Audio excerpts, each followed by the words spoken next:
Assalamualaikum warahmatullahi wabarakatuh. Allahumma sholli ala Sayyidina Muhammad wa ala ali Sayyidina Muhammad. Pemirsa yang dirahmati Allah, marilah kita simak ceramah dari Ustadz Abdul Somad dengan tema mengokohkan jiwa yang bertauhid.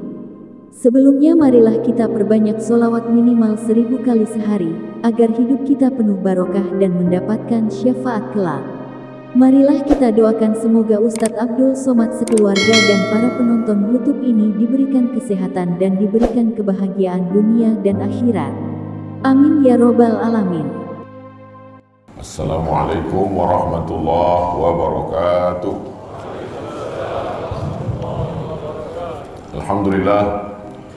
Allahumma salli ala Sayyidina Muhammad wa ala ali Sayyidina Muhammad. Yang amat berhormat Datuk Seri Utama Haji Aminuddin bin Harun, Menteri Besar Negeri Sembilan. Yang berhormat Datuk Muhammad Zafir bin Ibrahim, Setiausaha Kerajaan Negeri Sembilan. Yang berhormat Barisan Exco Kerajaan Negeri Sembilan. Yang berbahagia Datuk Dr. Abdul Aziz bin Sheikh Abdul Qadir, Pengerusi Majlis Agama Islam Negeri Sembilan. Yang berusaha Ustaz Muhammad Asri bin Abdullah, Ketua Penolong Pengarah Kanan, menjalankan tugas pengarah Jabatan Hal Ehwal Agama Islam Negeri Sembilan. Yang berbahagia, ini nama saya sendiri,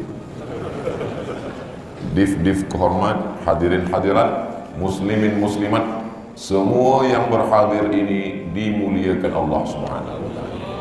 Amin ya rabbal alamin. Kita berniat i'tikaf, nawaitul i'tikaf fi hadzal masjid lillahi ta'ala. Ketika kita berada di masjid dalam keadaan berwudu, malaikat mendoakan dua, Allahumma ighfir lahu, Allahumma arhamhu. Ya Allah, ampunkan dosanya dan curahkan rahmat untuk dia. Jadi kalau ada nampak tertidur, itu tanda dah dapat rahmat. Selama kita di masjid, maka kita disebut sebagai orang yang wa antum akifuna fil masajid, orang yang berdiam diri di dalam masjid, menjaga diri daripada yang haram, mendapatkan kebaikan-kebaikan. Mudah-mudahan kita tergolong orang yang istiqamah insyaallah. Amin ya rabbal alamin. Tajuk kita adalah mengokohkan jiwa yang bertauhid. Pertama kita bahaskan dulu jiwa. Sebelum Islam datang, nenek moyang kita orang Melayu dulu sudah tahu bahwa badan kita ini terbagi dua. Ada yang nampak, ada yang tak nampak. Yang nampak ini namanya badan atau jasmani, dari bahasa Arab jisim, fisik. Yang tak nampak itu namanya jiwa. Selepas Islam datang, guna bahasa baru, bahasa Arab, dia disebut dengan roh. Kenapa roh? Roh dari kata raha ya ruhu, artinya berhembus. Mengapa jiwa itu disebut dengan roh? Sebab masuknya berhembus, keluarnya pun berhembus. Nafakhtu fihi min ruhi, aku hembuskan ruhku ke dalam badannya. Jadi waktu ruh itu masuk ke dalam badan kita, malaikat menghembuskan ruh masuk ke dalam, dan keluarnya pun berhembus. Nafas kita ni dua, tarik sekali, hembus sekali. Orang mati itu bukan waktu menarik, waktu menghembus. Waktu berhembus nafas keluar, roh pun ikut keluar. Itu maka orang meninggal dunia, mata dia terbuka menengok roh keluar. Dan yang menutupkan mata orang meninggal bukan istri, sebab istri pun takut menengok suami mata terbuka. Yang menutupkan adalah orang lain. Inna lillahi wa inna ilaihi raji'un wa inna insyaallahu bikum lahiqun. Semua kembali kepada Allah Subhanahu wa Ta'ala. Pertama dia disebut dengan roh, sebab dia datang berhembus, keluar pun berhembus. Yang kedua disebut dia dengan qalb. Qalb artinya berbalik-balik. Qallaba yuqallibu, berbalik-balik. Pergi tak pergi, pergi tak pergi, pergi tak pergi. Makan tak makan, minum tak minum. Maka kita selalu meminta kepada dia yang membalik-balik hati. Ya muqallibal qulub, engkau yang membalik-balikkan hati, tsabbit qalbi, kokohkan hatiku, tambatkan hatiku supaya dia tak lepas. Itu maka kita mengaji tahsin Al-Quran, sebab betul bacaan. Tsabbit qalbi, tambatkan hatiku. Tsabbit qalbi, tambatkan anjingku. Nauzubillah. Tsabbit qalbi, tambatkan hati. Maka dia disebut dengan qalb. Dia juga disebut dengan nafs. Kenapa nafs? Nafs artinya nafas. Nafs artinya diri. Maka ada setengah orang mengatakan, nanti bila kita sampai ke tanah suci Makkah, cubalah kita tolong menolong sesama jemaah. Jangan nafsi-nafsi, kata dia. Apa makna nafsi-nafsi ni? Maksudnya sendiri-sendiri. Makan sendiri, belanja sendiri, tawaf ramai. Nafs, diri. Nafsi, diri saya, diri sebenar diri kita. Dia roh, dia qalb, dia nafs, dia juga disebut dengan akal. Akal, bahasa kita akal. Kenapa dia disebut dengan akal? Kerana dia mengikat. Orang Arab, orang Melayu pakai kepiah. Orang Arab pakai ghutrah, kain yang ditutupkan di atas kepala, ghutrah. Ghutrah ini datang angin kencang berhembus terbang. Macam mana supaya ghutrah tak terbang? Dia bagi tali pengikat di atas. Tali pengikat itu namanya akal atau iqal. Orang Arab biasa menyebut huruf qaf itu jadi G, igal. Tolong bila awak nanti pergi ke Mekah, belikan saya igal ya. Igal itu maksudnya tali. Bukan hentak belikan akal. Belikan iqal, tali. Kenapa dia disebut tali? Sebab hawa nafsu ini liar. Maka diikat dengan akal. Manusia diikat dengan akal, haiwan diikat dengan tali. Kalau ada manusia yang tak berakal, ikatlah dia dengan tali. Dia disebut dengan akal. Dia juga adalah roh, dia adalah qalb, dia adalah nafs. Namanya banyak, bendanya satu. Dia tak nampak. Yang nampak itu namanya zahir. Yang tak nampak namanya batin.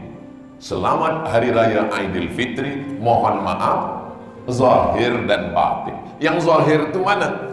Bila kita jumpa, bersua, bertamu, selepas itu kita pun mohon diri. Terima kasih, mohon maaf, saya nak balik. Ketika kita balik, kita berbalik pergi, yang nampak zahir. Zahir itu ni zahir. Belakang ni zahir. Batin, bahasa Arab batnun, batin perut. Perut tak nampak. Jadi bila kita dah berhadap-hadapan, lepas tu saya pergi, yang nampak pundak belakang, yang tak nampak perut. Ada orang walaupun jauh nampak perut, jangan sebut. Mohon maaf, zahir dan batin. Yang zahir ni, muka, tangan, kaki, badan, ini yang zahir. Tapi yang akan kita bahaskan ini adalah pengukuhan jiwa. Jiwa adalah yang batin.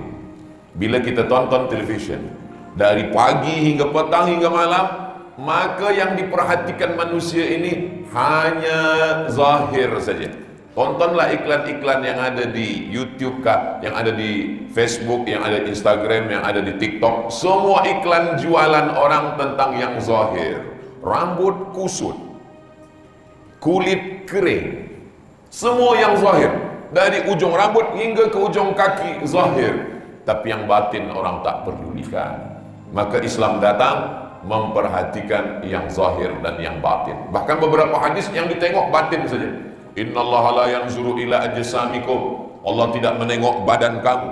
Wala ila suwarikum. Allah tak menengok rupa kamu. Walakin yanzuru ila qulubikum. Yang ditengok Allah adalah hati kamu, batin kamu. Tapi jangan sebab hadis ni esok pagi tak mandi, tak bersihkan rambut, tak basuh muka. Bila pelajar-pelajar masuk sekolah, puan-puan ditanya oleh cikgu, kenapa awak tak basuh muka, tak mandi? Allah hanya tengok hati kita. Maka manakala bercermin, seimbang antara zahir dan batin. Allahumma kama hassanta khalqi fahassin khuluqi. Sebagaimana engkau sudah baikkan bentuk fizik tubuh badan jasad saya, maka perbaikilah akhlak batin saya. Dalam Islam dua-duanya mesti Sembahyang dua-dua. Idza qumtum ila shalah, kalau kamu salat, faghsilu wujuhakum, muka. Muka ni zahir. Inilah muka. Beza kita ni semua pada muka. Tangan sama, kaki sama, semua sama. Yang beza di mana? Muka. Maka kalau muka ni, orang kenal Ustaz Abdul Somad, kena muka ni lah. Sejengkal ke atas, sejengkal ke samping. Kalau saya tutup dengan mask, orang dah tak kenal lagi. Saya bila di kampung saya, di Pekanbaru, di Riau, saya buat kereta sendiri. Selalu kena halau parking. Pergi sana, bukan tak jawab. Saya buka, oh Ustaz gitu. Inilah kita sebenarnya. Maka bila berubah muka kita, orang pun dah tak kenal lagi. Namanya face off. Face off, berubah muka. Jadi kita ini semuanya zahir. Maka selepas basuh muka, yang dibasuh tu zahir. Basuh tangan, yang dibasuh pun zahir. Faghsilu wujuhakum, muka, wa aydiyakum ilal marafiq, tangan hingga siku, wamsahu bi ru'usikum, kepala, telinga, wa arjulakum ilal ka'bain, kaki hingga mata kaki, zahir semua. Tapi batin jangan lupa. Asyhadu an la ilaha wahdahu la syarikalah wa asyhadu anna Muhammadan abduhu wa rasuluh. Allahumma ja'alni minat tawwabin waj'alni minal mutatahhirin waj'alni min ibadikas salih. Banyak orang tak seimbang antara yang zahir dengan yang batin. Bila belajar fiqh wudu, yang zahir bukan main. Ini mesti digosok, jangan sampai air tak masuk, siku macam mana. Tapi yang batin tak peduli. Masa berdoa, Allah macam kumuh-kumuh. Mana zahir, mana batin. Sembahyang pun begitu juga. Kita dalam fiqh membahas yang zahir. Telinga, tangan, ada di bahu, ada di telinga. Allahu Akbar. Suara tu zahir. Alhamdulillahi Rabbil Alamin. Ra, tafkhim. A, di dalam. Ar-Rahmanir Rahim. Maliki Yaumiddin. Iya, pakai tasydid, zahir. Tapi ada khusyuk di dalam. Khusyuk ni batin. Sesuatu yang tak nampak. Maka dalam Islam kita seimbang yang zahir dengan yang batin. Makan itu zahir. Ada nasi lemak, ada roti canai. Kenapa Ustaz sebut itu? Itu yang saya makan tadi. Zahir. Tapi batin ini mesti dibagi makanan, energi. Kalau tidak, zahirnya hidup, batinnya mati. Siapa yang hidup? Orang hidup adalah orang yang berjalan. Orang hidup adalah orang yang berkata. Orang hidup adalah orang yang memandang. Orang hidup adalah orang yang boleh memegang. Orang hidup adalah orang bukan. Mathalul ladzi yadhkuru rabbahu wal ladzi la yadhkuru rabbahu. Orang yang berzikir itulah orang yang hidup. Orang yang tak berzikir maka dia mati. Jadi kalau kita berzikir kita hidup. Kalau tak berzikir kita mati. Puan, kalau suaminya berzikir, berarti selama ini berumah tangga dengan orang hidup. Kalau suami tak berzikir, berarti selama ini ayah daripada anak-anak ini zombie. Na'udzubillah. Itulah perlunya mencari suami yang berzikir, istri yang berzikir. Maka kita semua gerak kita adalah zikir. Masuk ke dalam masjid, Allahumma ftahli abwaba rahmatik. Nak keluar masjid, Allahumma firli dhunubi waftahli abwaba fadlik. Itu sedapnya masjid karya Kampung Paya Port Dickson ni. Orang yang tak hafaz tinggal tengok atas. Ada tiga pintu, ada tulisan. Orang masuk dalam masjid Kampung Paya Port Dickson, ada niat di atas, nawaitul i'tikaf. Kadang kita lupa, maka diingatkan dengan tulisan. Dah ditulis pun lupa juga. Agak susah sikit. Apa makna ni semua? Masuk dalam masjid. Idza dakhala ahadukumul masjidah, kalau kamu masuk masjid, fala yajlis, dengan duduk hatta yusalli rak'ataini, sembahyang sunat 2 rakaat. Itu semua tak lain tak bukan supaya jiwa tadi hidup, jangan sampai mati. Dalam sehari berapa kali dia hidup? Subuh hidup. Lepas itu ke zuhur. Subuh pukul 5, pukul 6. Zuhur pukul 12:30, 12:30. Maka dari zuhur ke subuh ini dia mati. Maka dia hidup dengan zikir. Ada yang zikirnya istighfar, Astaghfirullahaladzim, astaghfirullahaladzim, astaghfirullahaladzim. Saya memang paling banyak zikir istighfar, kata puan-puan. Kenapa puan banyak zikir istighfar? Tengok laki istighfar, tengok anak istighfar, tengok jiran kuat lagi istighfar. Kata Ustaz, elok zikir istighfar. 3 keutamaan istighfar. Man lazimal istighfar, siapa yang melazimkan istighfar, ja'alallahu lahu min kulli dhiqin makhraja. Segala kesempitan hidupnya Allah bagi makhraja, solusi, jalan keluar. Wa min kulli hammin faraja, segala kesusahannya Allah lapangkan. Wa razaqahu min haitsu la yahtasib, Allah beri rezeki dari jalan yang tak disangka-sangka. Ada pula zikirnya subhanallah wa bihamdihi subhanallahil azim, subhanallah wa bihamdihi subhanallahil azim. Kalimatani, 2 kalimah, khafifatani 'alal lisan, ringan di lidah, thaqilatani fil mizan, tapi berat pada mizan timbangan hari kiamat. Habibatani ilar rahman, disukai Allah Subhanahu wa taala. Subhanallah wa bihamdihi subhanallahil azim. Ada pula zikirnya untuk menghidupkan jiwa tadi, dia selalu berzikir selawat. Allahumma salli ala sayyidina Muhammad wa ala ali sayyidina Muhammad. Tak berhenti-henti sampai bila kita tanya, siapa nanti yang bagi tazkirah di kampung karya Kampung Paya Port Dickson? Allahumma salli ala sayyidina Muhammad. Sebetulnya Ustaz Abdul Samad mana zikirnya yang paling elok? Kata Ustaz ini istighfar, kata Tok Guru ini selawat, kata Habib ini tasbih. Semua elok. Awak mana yang amalkan? Belum ada satu pun lagi. Saya setakat baru dengar-dengar saja dulu. Cuci bersih, basuh dulu. Gelas cawan kalau kotor, basuh dulu. Macam mana membasuh dia? Istighfar. Astaghfirullahaladzim, astaghfirullahaladzim, astaghfirullahaladzim, astaghfirullahaladzim. 1, 2, 3, 4, 5, 6, 7, 8, 9, 10, 11, 12, 13, 14, 15, 16, 17, 18, 19, 20, 20, 40 sikit, 40 kesempurnaan, 100 elok, 1000 sangat elok. Berapa sebenarnya? Berapa banyak? Ya ayyuhalladzina amanu, hai orang beriman, uzkurullah, berzikirlah mengingat Allah, zikran katsira, sebanyak-banyak, tak ada had. Kalau memang tak ada had, kenapa setengah ustaz mengatakan 100, yang ini mengatakan 300, yang ini mengatakan 1000? Untuk proses melatih diri. Jangan kerana nak kejar 100 cepat-cepat. Apa-apa kata dia, macam dapat goreng pisang panas. Jangan kerana ingin mengejar 100.000 sehingga lupa merenungkan maknanya. Dia bukan bim salabim, dia bukan mantra, dia adalah zikir untuk menghidupkan roh kita supaya connecting, tersambung dengan Allah Subhanahu wa taala. Itulah jiwa kita.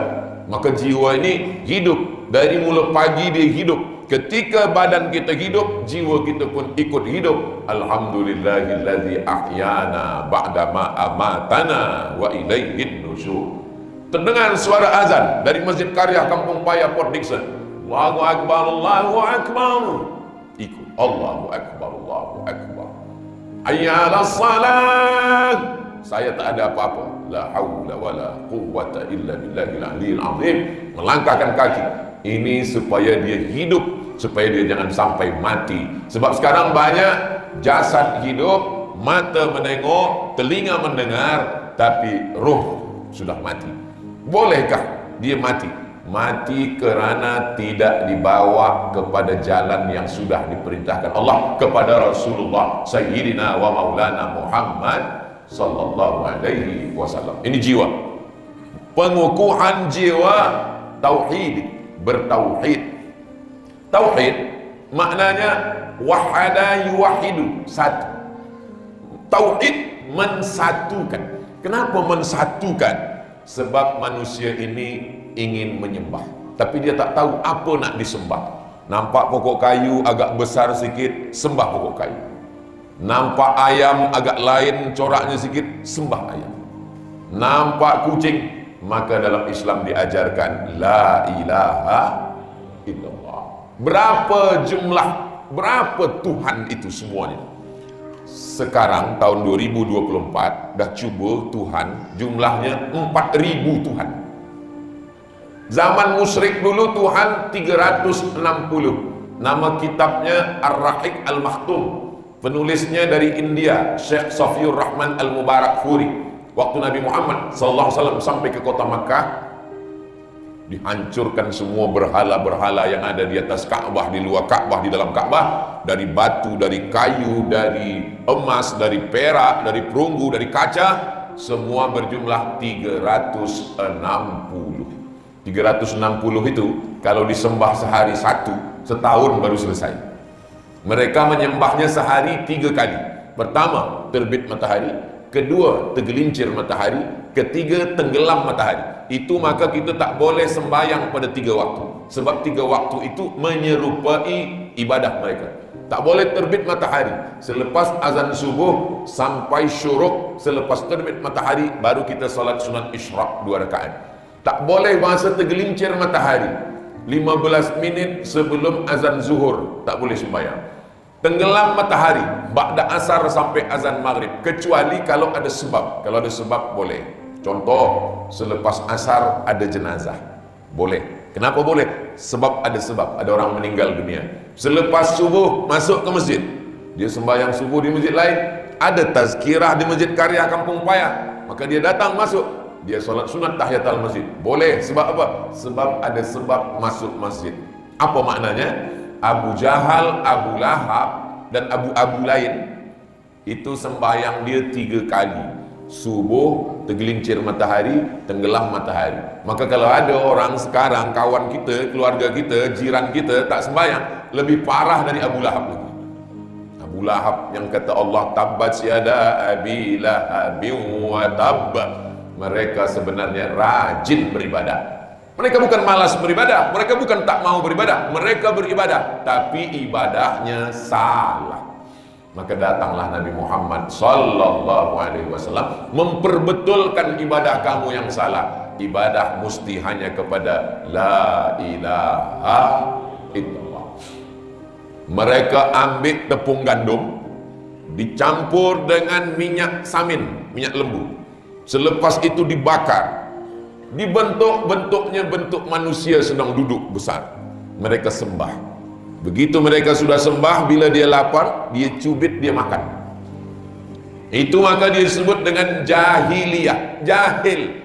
Bukan mereka bodoh, mereka adalah businessmen, mereka adalah orang-orang yang hebat pemikiran. Tapi kenapa mereka disebut bodoh? Bukan bodoh dalam bidang ekonomi, bukan bodoh dalam bidang politik, bodoh dalam hal ketuhanan. Nah, inilah makna bertauhid, mentauhidkan Allah Subhanahu wa taala, tidak meminta kepada yang lain. Iyyaka na'budu wa iyyaka nasta'in. Kami menyembah hanya kepada Engkau dan kami meminta tolong pun hanya kepada Engkau. Ini jangan dipotong dua, jangan dipenggal dua. Iyyaka na'budu wa iyyaka nasta'in. Sebab sekarang banyak orang dia bagi dua. Iyyaka na'budu wa bomoh nasta'in. Menyembahnya pada Allah, tapi memintanya kepada kahin. Maka dalam Islam bertauhid, makna bertauhid. Yang bertauhid itu siapa? Jiwa yang bertauhid. Saya jelaskan tajuk yang sudah dibagikan kepada Ustaz Abdul Somad. Jiwa yang bertauhid. Sebab badan, kenapa tidak dikatakan badan yang bertauhid? Kerana badan mengikut jiwa. Ala fil jasadi mutlaq. Ketahuilah di dalam jasad ini ada segumpal, ada sekepal, ada seketul. Idza salahat salahal jasadu kulluh. Kalau dia baik, yang lain ikut menjadi baik. Wa idza fasadat, kalau dia rosak, fasadal jasadu kulluh. Jasad hanya mengikut saja. Mata mengikut, tangan mengikut, kaki mengikut, kepala mengikut. Apa yang diikut? Siapa yang menjadi kapten di dalam? Maka yang diikut adalah jiwa. Itulah mengapa tajuknya mengokohkan jiwa yang bertauhid. Bila jiwa ini bertauhid? Jiwa bertauhid sebelum roh masuk ke dalam jasad.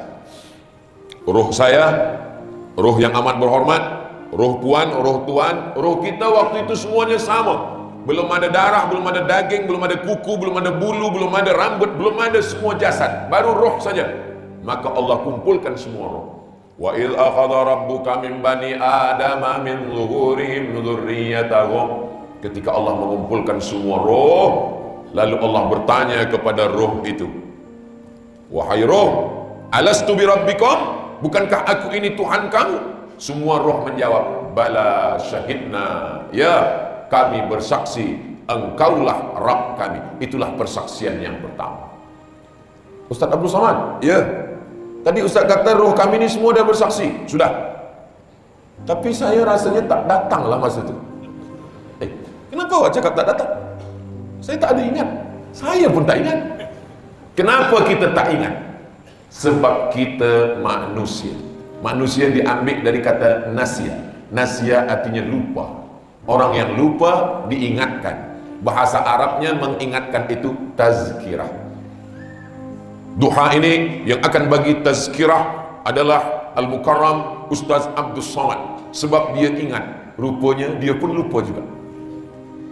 Dari mana Ustaz tahu? Ustaz pun tak ingat. Sebab guru saya bagi tahu. Guru Ustaz manusia juga, dia tak ingat. Guru dia pula bagi tahu. Guru dia pun lupa. Tabi'in bagi tahu, tabi'in lupa. Diingatkan sahabat Nabi, sahabat Nabi lupa. Diingatkan Nabi, Nabi lupa. Diingatkan Jibril, Jibril lupa. Diingatkan yang maha ingat. Siapa dia? Allah Subhanahu wa ta'ala mengingatkan kita bahwa dulu kamu sudah bertauhid, tapi kemudian tauhid kamu rosak, maka perbaiki tauhid kamu. Kamu hanya menyembah aku, jangan minta kepada yang lain. Itulah kenapa sehari semalam berapa kali? Subuh 2 kali, iyyaka na'budu wa iyyaka nasta'in. Zuhur 4 kali, iyyaka na'budu wa iyyaka nasta'in. Asar 4 kali, iyyaka na'budu wa iyyaka nasta'in. Maghrib 3 kali, iyyaka na'budu wa iyyaka nasta'in. Isya 4 kali, 17 kali sehari semalam. Qabliyah, ba'diyah, duha, tahajud, witir, isyraq, awabin, solat hajat, solat sunat taubat. Iyyaka na'budu wa iyyaka nasta'in, memurnikan tauhid hanya kepada Allah Subhanahu wa ta'ala. Kenapa bertauhid? Sebab orang yang bertauhid dia akan merasakan hidupnya tenang. Kerana yang membuat dia senang Allah, yang membuat dia susah pun Allah, yang membuat dia lapang Allah, yang mendatangkan kesempitan pun Allah. Itulah tauhid. Man arafat dunia, siapa yang mengenal tauhid, kenal dia dunia, hanat alaih, maka dunia ini terasa ringan bagi dia. Tapi masalah ujian hidup ini menyampaikan tazkirah yang ringan, menggerakkan lidah yang mudah, tapi ketika menjalani kita susah. Mudah-mudahan kita istiqomah dalam tauhid, mati dalam la ilaha illallah. Itulah yang mau kita inginkan. Makanya jangan lupa bertahlil. Afdalul zikri fa'lam annahu la ilaha illallah. La ilaha illallah. La ilaha illallah. Awak tadi bertahlil, ya. Saya tengok kepala awak bergoyang. Saya tengok kepala orang bergoyang, saya goyang pula. Kalau dia ikut tarekah. Tarekah artinya metode, cara. Ada cara bertahlil. Kalau ambil tarekah berguru di antara semua negeri-negeri ini, dari mulai Kelantan, Kedah, Johor, Perlis, yang paling banyak tarekahnya Negeri Sembilan. Ustaz tahu dari mana? Saya follow Jabatan Mufti Negeri Sembilan. Semalam jumpa di rumah yang amat berhormat, saya tanya Datuk Mufti, macam mana tarekah. Sebab apa? Sebab tarekah ini adalah metode, cara berzikir. Ada Naqsabandiyah begini, ada Syattariyah begini, ada Syaziliyah begini. Bagi yang tidak mengamalkan tarekah, maka dia sebut saja la ilaha illallah, tak usah ikut goyang kepala, sebab kita tak tahu mana ke kanan, mana ke kiri. Khawatirnya dia ke kiri, kita ke kanan, belaga pula. La ilaha illallah. Selepas tahlil la ilaha illallah, apa kita katakan di akhir tahlil? Kalimatu haqqin 'alaiha nahya wa 'alaiha namutu wa biha nub'atsu. 3. Kalimatu haq, kalimat yang hak, 'alaiha nahya, dengan itu kita hidup, wa 'alaiha namutu, dengan itu kita mati, wa biha nub'atsu, dengan itu kita dibangkitkan. Dengan itu kita hidup, dengan itu kita mati, dengan itu nanti dibangkitkan di padang mahsyar. Satu baru, yang dua belum. Alaiha nahya, dengan itu kita hidup. Alaiha namutu, dengan itu kita mati nanti. Walaupun ustaz, walaupun ulama, walaupun tok guru, kalau dia sakit sakratul maut, maka kita tetap talqinkan, karena kata Nabi, laqinu, talqinkan ke telinga dia sebelah kanan, la ilaha illallah. Tuan, pesankan ke istri, bila engkau nampak aku akan mati sakaratul maut, talqinkan ke telinga sebelah kanan. Puan sudah siap? As-sukutu alamatur ridha, diam tanda bersetuju. Begitu dalam hadis Nabi. Walaupun hadis itu sebenarnya untuk acara pinang meminang, tapi hari ini diam maknanya setuju, sebab mereka menjaga hati suami. Bila saya tanya tadi, puan siap? Dia ragu. Bila dia kata siap, laki tengok. Siap tak siap, malaikat maut datang. Kawan sahabat menengok kita di hospital, di bilik ICU, tertulis ICU, maknanya ICU, you don't see me. Maknanya saat itu tiada siapa boleh memandang. Pada saat itulah zikir kita datang. Itulah kenapa kita membiasakan zikir la ilaha illallah. Malam Jumat zikir, kenduri rumah baru zikir, kereta baru zikir. Yang lainnya sebut nanti mana. Apa maknanya? Supaya hati ini jangan lupa, jangan lalai. Kalau dia sudah tanpa fikir lagi, kalau masih berfikir, belum berfikir, tanpa berfikir dia automatically berzikir. Bawa kereta, nampak nak terlanggar anak ayam, la ilaha illallah. Itu sudah spontan. Apa maknanya? Automatically dia berzikir, dia selalu ingat kepada Allah Subhanahu wa taala.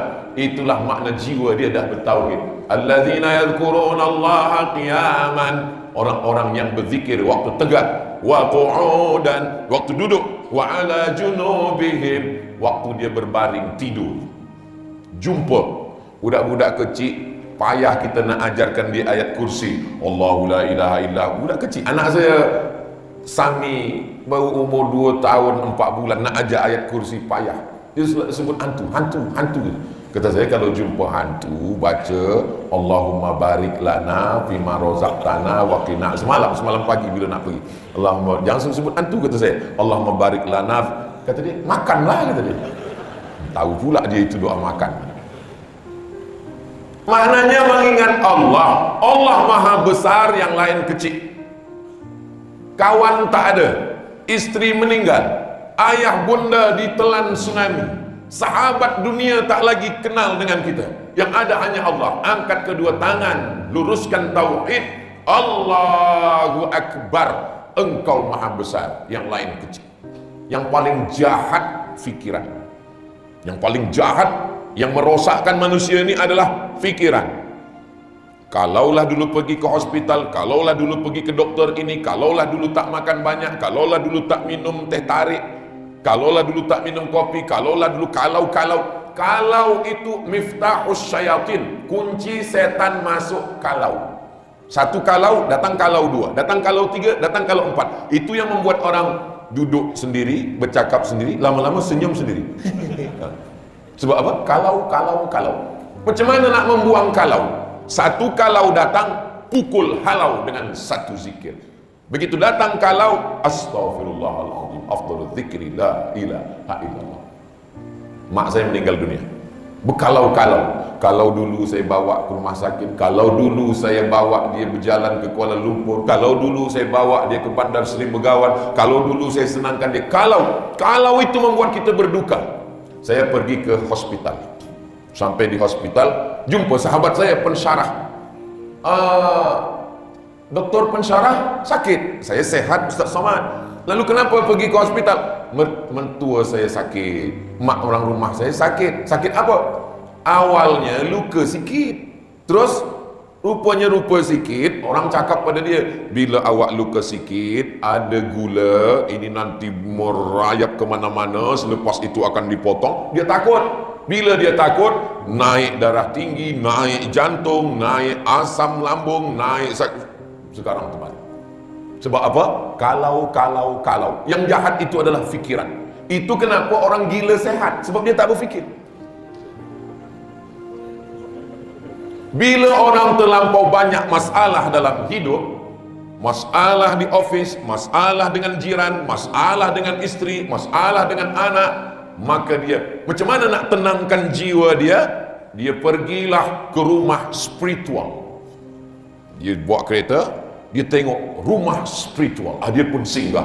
Macam mana cara nak melupakan segala masalah dalam kepala ini? Maka dia pun diajarkan, pejamkan mata, tarik nafas dalam-dalam, tahan dari atas, keluar dari bawah, dengarkan suara burung berkicau, dengarkan suara air gemericik terjun. Nak melupakan masalah ini, dengarkan nafas baik, tarik nafas, hembus nafas, tarik nafas, hembus nafas, lupakan semuanya. Di dalam tu lupa, keluar ingat balik. Pergi jumpa doktor, dia bagi tahu, doktor ni tak ada cakap-cakap, doktor hanya tulis, tak apa dia tulis, wallahu alam. Dia cerita, saya dah tak tidur doktor selama 2 hari 2 malam, dah tak tidur, banyak betul masalah, problem. Sebenarnya doktor tu dalam hati, aku pun dah tak tidur 2 bulan, kata dia. Maka tertulis di dalam rumah spiritual itu besar tulisan. Kalau di masjid kita tulisan besar, Allahumma ghfirli dzunubi, ampunkan dosa saya. Tapi di rumah itu tertulis besar. Apa tulisannya? How you can stop your mind. Bagaimana Anda ingin menghentikan fikiran Anda yang jahat? Dalam Islam, fikiran boleh dihentikan dengan apa? Dengan zikir. Orang yang berzikir, fikirannya stop. La ilaha illallah, la ilaha illallah, la ilaha illallah. Ustaz, hati saya susah. Kenapa hati susah? Kerana fikiran susah. Kenapa hati kacau? Karena fikiran kacau. Terasa sendiri. Sama macam kita mengacau kopi, dia kacau balau. Tapi begitu kita biarkan, dia akan turun ke bawah, dia akan jernih ke atas, maka zikirlah yang menolong. Ini Ustaz Abdul Somad saja punya teori, bukan kata saya, Al-Quran. Ala bizikrillahi tatma'innul qulub. Dengan berzikir mengingat Allah, hati menjadi tenang. Tak percaya? Cuba. Sudah saya cuba tak juga tenang. Zikir kurang banyak, banyak berzikir. Ada seorang tuan, saya ni orang susah hati, susah pikiran, Ustaz Abdul Somad. Kenapa tuan susah hati? Saya tanam kelapa sawit, saya beli tanah, saya nak pencen, saya tanam kelapa sawit, saya tengok, saya jaga, saya bagi pupuk, saya pelihara, saya bersihkan. Selepas 3 tahun, saya nak ambil buah. Bila sampai di kebun tu, rupanya buah dah diambil orang. Bila kami tanya, kenapa awak ambil kebun saya? Dia bercakap, kebun ini punya kami sebab surat yang rasmi adalah surat saya. Maka saya sampai pukul 2 malam tak tidur, saya bersama berkalau-kalau. Kalaulah dulu tak beli tanah, kalaulah dulu tak tanam sawit, kalaulah dulu kalau pukul 2 malam tak tidur. Sampai anak saya berkata, ya ayah, saya bawa ke hospital bagi ubat. Sampai di hospital saya dibagi ubat, Ustaz Abdul Somad, dibagi ubat tidur. Alhamdulillah, saya makan, masalah hilang, saya pun tidur. Bila terjaga, kalaulah tak beli tanah, kalau. Lama-lama datang penyakit lain. Datang anak saya satu lagi yang sedang belajar di universiti, kata dia, cuba ayah ikut tazkirah Ustaz Abdul Somad. Subuh Sabtu dia ada bacakan hadis di Pekanbaru Riau. Saya subuh Sabtu dulu sebelum tazkirah berkeliling. Subuh Sabtu, dia pun datang. Manakala saya dengarkan tazkirah Ustaz, hati saya tenang. Lama saya berfikir, kenapa saya tazkirah dia yang tenang? Dia bertanya ke saya, kenapa waktu saya dengar Ustaz tazkirah, hati saya tenang? Nanti saya jawab, agak susah sikit. Baru saya faham, dia susah sebab pikiran dia berkalau-kalau. Bila dia dengar tazkirah, fikiran dia fokus mendengar saya bercakap, kalaunya berhenti. Patutlah orang yang mendengar tazkirah itu hatinya tenang. Mana bukti hatinya tenang? Khutbah Jumat semua tenang. Bahkan ada setengah jamaah itu belum lagi khotib itu baca ayat, baru menengok khotib dah tenang.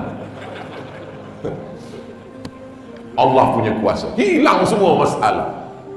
Selesai solat Jumat, dia pula berbisik ke kawan dia. Apa kata dia? Nampaknya masjid ni lain mazhab lah. Kenapa khutbah 1 kali? Kata kawan dia sebelah, awak yang tak dengar 2 khutbah. Dia cakap khutbah sekali, padahal khutbah tu dah 2 kali.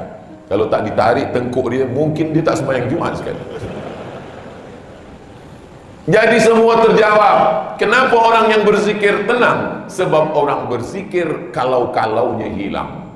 Maka saya selalu sampaikan dalam tazkirah saat kematian. Kematian suami, kematian istri, kematian anak, kematian orang tua, berkalau-kalau. Kalau dulu bawa rumah makan, kalau dulu bawa berjalan-jalan, kalau dulu belikan pakaian elok, kalau hilangkan kalaunya. Untuk almarhum almarhumah, al-fatihah, zikir, baca Quran. Kenapa orang baca Quran tenang? Karena kalau-kalaunya berhenti, stop di sini, dia fokus pada bacaan. Zikir, baca Quran, istighfar, salawat, tasbih, tahmid, takbir, mendengarkan tazkirah. Tapi kan kita tak boleh tazkirah terus. Oke, tazkirah 1 jam. Tadi Ustaz Abdul Somad start tazkirah 8.30. Ini dah 9.10. 9 suku kita akan jawab beberapa pertanyaan. Yang boleh saya jawab, saya jawab. Yang tak boleh saya jawab, nanti kertas ini saya bawa balik, saya rekod, rakamkan, nanti kita upload di YouTube. Tonton di YouTube Ustaz Abdul Somad Official, subscribe, like, share, and comment. Muslimin muslimat, tuan-tuan yang dimuliakan Allah Subhanahu wa taala, apakah kalau kita dah jadi ustaz, jadi tuan guru, lalu kemudian hati kita akan automatically tenang? Setan akan tetap datang berbisik, alladzi waswisu fi sudurin nas minal jinnati wan nas. Sampai bila setan ini berhenti menggoda berbisik? Madamat arwahuhum fi ajsadihim, selama roh bersemayam dalam jasad, selama jiwa masih bersemayam ada dalam badan.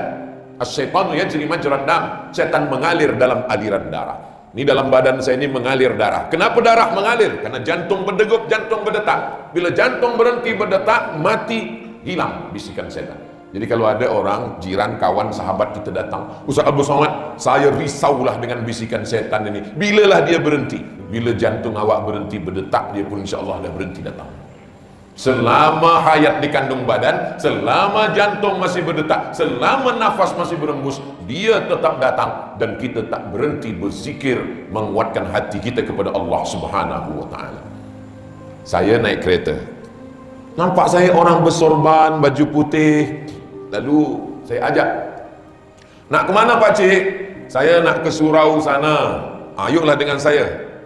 Tak jauh lagi, tak apalah. Sebenarnya saya nak tanya-tanya saja. Masa di kereta saya tanya, Pak Cik ini ikut amalan apa? Kami ni ikut amalan tarekah Naqsyabandiyah Ustaz Abdul Somad. Oh, zikir ni? Ya, zikir. Satu hari kalian berzikir berapa kali Pak Cik? 5 Ustaz Abdul Somad. Sikit betul. 5,000 Ustaz Abdul Somad. Patutlah tasbih dia cepat. Saya tengok, saya kalau petik tasbih pelan. Subhanallah, subhanallah. Saya tengok Pak Cik tasbih cepat betul. Apa zikirnya? Zikirnya Allah, Allah, Allah, Allah, Allah, Allah, Allah, Allah, Allah, Allah, Allah, Allah, Allah. Tapi saya tengok lidah Pak Cik tak bergerak. Zikirnya di dalam saja Ustaz Somad. Tak putus. Allah, Allah, Allah, Allah, Allah, Allah. Jadi sesiapa yang ikut, alhamdulillah, di negeri 9 itu saya tengok, saya perhatikan tarikah-tarikah ini ada tesnya. Dia diiktiraf oleh Jabatan Mufti. Kalau apa? Kalau dia sesuai dengan sunnah-sunnah, kalau dia bersilsilah, kalau dia ada amalan yang mu'tabarah, kalau dia tidak bercanggah dengan syariah, maka ini amat sangat baik. Supaya apa? Supaya kita lebih banyak berzikir. Kalaupun berfikir, fikiran kita benar. Semakin umur tua, semakin bertambah usia, kita bukan makin diam, tapi kita makin bercakap. Ustaz tahu dari mana? Pengalaman saya. Banyak duduk dengan orang tua-tua, dia akan bercerita tentang masa muda dia dulu. Sebenarnya dia nak bagi tahu, aku lebih hebat dari kamu. Saya dulu, saya dulu, saya dulu. Lama saya berfikir, saya nanti pun ketika berumur 50, 60 nanti macam ini juga. Kalau sekarang ni baru 27, 28 lah. Saya pun nanti bila seumur macam ini, macam mana supaya kita tidak terlalu banyak? Maka sibukkan dengan zikir. Hari ini saya mesti istighfar 1000, saya mesti berselawat 1000, saya mesti la ilaha illallah 1000. Kata guru saya dulu, Syekh Omar Al-Ma'ruf Ali Abdul Somad, bila engkau sibuk tak dapat banyak zikir, amalkan saja 3. Apa dia Tuan Syekh? Yang pertama istighfar, yang kedua selawat, yang ketiga la ilaha illallah. Berapa Tuan Guru? Kalau engkau mampu 100 istighfar, 100 selawat, 100 la ilaha illallah, engkau tambah 1000 elok. Ajaztukum kama ajazani Syekh Umar Al-Ma'ruf Ali. Saya ijazahkan amalan ini sebagaimana guru saya mengijazahkan kepada saya. Maka tuan-puan nak amalkan, baik, mengalir sebagai amal jariah. Saya bertasbih pakai tasbih, elok. Saya bertasbih tidak pakai tasbih kayu tu Ustaz Abdul Samad, tapi tasbih digital yang ada letak tangan macam cincin, elok, tak salah. Saya bertasbih dengan guna hitung kira tangan saya sendi, elok, tak salah. Saya berzikir tak saya hitung kira, pokoknya berzikir hingga petang, elok. Asal jangan berkelahi sesama orang berzikir. Yang tasbih pakai kayu, menyalahkan yang pakai. Awak berzikir tak pakai kayu, kayu saya berzikir, kayu awak tak berzikir. Kata yang satu, kayu ni lebih elok lagi. Akhirnya berkelahi sesama orang berzikir, gelak setan. Kalian tak berzikir, kata setan. La'atiyannahum min baini aidihim, saya akan datang dari hadapan, wa min khalfihim, dari belakang, wa an aymanihim, dari kanan, wa an syamalihim, dari kiri. Setan datang dari 4 arah, depan, belakang, kanan, kiri, atas, bawah, luar, dalam. Maka zikir kita mesti lebih kuat lagi. Wadzakirin Allah wadzakirat, orang-orang yang banyak berzikir mengingat Allah. Dan perempuan disebutkan dalam ayat itu, wadzakirat, perempuan-perempuan. Biasa kalau sebut lelaki, perempuan tak sebut, sebab lelaki dah masuk perempuan. Tapi masalah zikir khasnya perempuan pun ikut berzikir. Kalau istrinya berzikir, insya Allah suami berzikir, anak berzikir, keluarga berzikir, masyarakat berzikir, maka Allah menguatkan batin yang bertauhid insya